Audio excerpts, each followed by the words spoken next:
the subject matter we're going to be covering today is the Great Locomotive Chase, and otherwise known as Andrew's Raid, but the Great Locomotive Chase sounds way cooler, so that's what we're going to call it. Just to give you kind of an overview of what we're going to be talking about today, in 1862, in April of 1862, there's going to be a federal or a Union mission deep behind enemy lines with the objective of causing some mayhem. So the overall mission premises, if you will, is a group of Union soldiers are going to cross into enemy lines. They're going to reach Chattanooga, Tennessee. From Chattanooga, Tennessee, they're going to ride a civilian train down to Marietta, Georgia. Once they're in Marietta, Georgia, they're going to get off that train, wait a night, the next morning, board a new train that's heading back northbound towards Chattanooga, take control of that train, basically commandeer it from whoever's piloting it, and ride it the whole way back. And as they go, their objective is to stop and tear up rail track and burn bridges and do whatever they can to cripple the Western and Atlantic Railroad. What could go wrong? I mean, riding on a train doesn't sound that bad. Right, deep in enemy territory. Yeah, there's a lot to this. So that being said, to do this, they're first going to need their men, their volunteers for this mission, and they're going to need 23. If I'm going to put a number on it, 23 volunteers plus the commander, so 24 guys total. Step right up. Yep. But they go to the Army of the Ohio for this request for men. The guy that's in charge of this mission is attached to the Army of the Ohio. Specifically, he's going to target one division within that army, and that's going to be made up of the 33rd, the 2nd, and the 21st Ohio regiments, Ohio Volunteer Infantry regiments. And these guys are experienced. They're not green. They've seen either combat, whether that's in 1st Manassas, earlier the year before, or some more recent skirmishes, whether that's in Kentucky or Tennessee, what have you. These guys do have some combat experience. Experience matters. Right. So, the commander of this mission approaches the various commanders of these infantry brigades and tells them what he needs, and those infantry brigades pass on word and ask for volunteers, and 23 guys end up volunteering. A few of these guys specifically are kind of sought out in the volunteering process, and they're sought out because of their civilian, pre-war civilian careers. That's going to be Wilson Brown, Martin Hawkins, and William Knight. They all worked for railroad companies before the war started, so they had experience with railroads. I believe some of them might even be conductors. So they just have a working knowledge of railroads, trains, how everything is going to go down, how to operate the train, how to operate the switches and the rails and all that stuff. It's important. But that being said, they're going to be the guys that pilot this commandeered, Confederate train. Even though it's a civilian train, it's still Confederate train.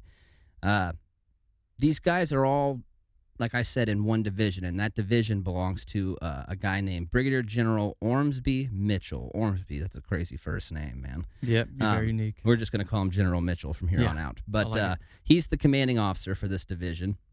He's a West Pointer. He had resigned from the Army in the 1830s and pursued many different civilian careers. And just to kind of sum this guy up, he is almost bored. In a sense, he's constantly looking for a way to get after the enemy, to get after the Confederates, right? He's constantly wanting to take the fight to them in any way, shape, or form he can. Which leads us to the guy that, basically thinks up this entire mission, this expedition into Confederate lines. He's a civilian, and there's little known about him, but his name is James J. Andrews. Yeah, so Andrews, he's like Mr. Mysterious. There's nothing known about him prior to the war, but when the war does break out, he's working in Kentucky, and he happens to be working on the railroad. Now, this guy is interesting because as soon as the war breaks out, he too is looking for something to do, and maybe another one of those guys that's almost bored. He just wants to constantly go. Right, and bored, and as a civilian, he's going to do things that he can do, and what he did was he was taking medicine in the early stages of the war into the Confederacy, and he would come back out to the Union side with intelligence reports or information, anything to get troop to strength command. numbers, anything he could find. Really. Right, and it's during these trips back and forth from Kentucky that he had his eye on the railroad as well, and so he developed an idea to sabotage the railroad, specifically the Western and Atlantic Railroad, because of his travels in and out of there, and having Chattanooga as a center point in that rail section to take that on, for removing it from the Confederacy. So with this guy and General Mitchell, they're going to become. This is why you have military and civilian. They become very close with each other because they kind of have the same idea and the same experience. Same on the railroad. mindset about the war and trying to pursue it to the fullest. Like, let's bring the rebellion down kind of thing. Well, it's interesting because obviously the railroad's something he had prior war knowledge on. Yeah, and then that's primarily what he's gathering intelligence on. But there's also a reason just beyond maybe a personal interest in attacking railroads. I mean, like we've mentioned numerous times up to this point, that throughout the Civil War, railroads are a huge part of waging war against against whoever their opponent is, both North and South. They're using it for supplies, to transport men. I mean, we talked about that at First Manassas. For the first time ever. Right, Manassas, right. Moving troops from the valley over to, Manassas Junction. And it makes all the difference in the world, because without those troops being there, the Confederates that were originally at Manassas Junction probably would have got rolled right up. Right. I mean, by McDowell's force, because it would have outnumbered them so much. That being said, the North, like we've also mentioned before, has a huge advantage in railroads because there's railroads all over the place. Everywhere. In the South, you've got one continuous rail line that connects the Western and Eastern theaters. And that one rail line just happens to pass from Chattanooga, at least a portion of it passes from Chattanooga down to Atlanta. In Atlanta, behind Richmond, it's the second most important munitions center in the Confederacy. And beyond munitions, they're doing all kind of other stuff out of Atlanta as well. It's a very important city. Right. I mean, that's why Sherman makes it a point of, starting his march to the sea at Atlanta later in the war. Yeah. Now, that being said, making this even more of an effective idea, or something that could realistically be accomplished for these Union troops and for Andrews, Chattanooga, Tennessee is only 70 miles from where they're camped at right now, which I know that sounds like a long ways, but really you can make that distance at least in 2 days. If you're really wanting to huff it out, maybe a 24-hour period, you could do 70 miles, really be moving. But in 2 days, 35 miles a day, that's very doable, right? Yeah, like armies, that's very doable for right. them at that time. So that's the plan they come up with. Also out of Chattanooga, like we had said before, they're going to ride the train they commandeer back up to Chattanooga. Well, in Chattanooga, they have the option of hopping on other railroads from there and riding it out of town. Right. So there's a bunch of things coming together. Now, part of their escape strategy ties into General Mitchell and his division.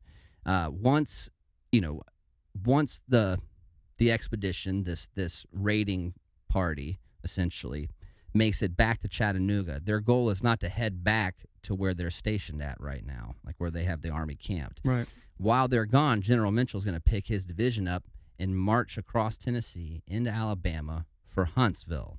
Huntsville would be strategically located in a position where it would be making an attack on Chattanooga much more feasible. Yeah, it's not far west of Chattanooga. Right. So that's their plan, right? They get back to Chattanooga. Once they get to Chattanooga, they're going to make their way to General Mitchell's division over in Huntsville, Alabama. Yeah, that'll be good. And link up and maybe make their way to Chattanooga. Right. And take the whole thing out of the picture. But, right. And the work that the raiding party does, tearing up the tracks and all that stuff, it's really going to hinder the Confederates that would be defending Chattanooga, because now their resupply routes have just been destroyed. Right. Honestly, a lot of their egress route, at least a quick egress, has been destroyed as well. They would have to, huff it out on foot if they wanted to get further south, if they're successful in this. Yeah. So it makes the whole thing,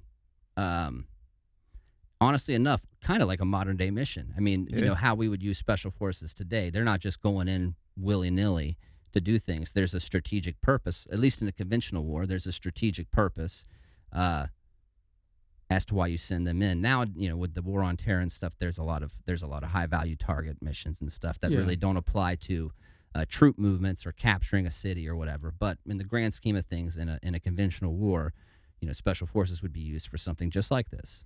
Right. That would affect the ammunition supplies, the medevac, getting casualties out, getting reinforcements in, any of that stuff that they can, the logistical minutia, if they can disrupt that in any way. They have food and water, man. Yeah, that's an army marches on its stomach. Yeah, buddy.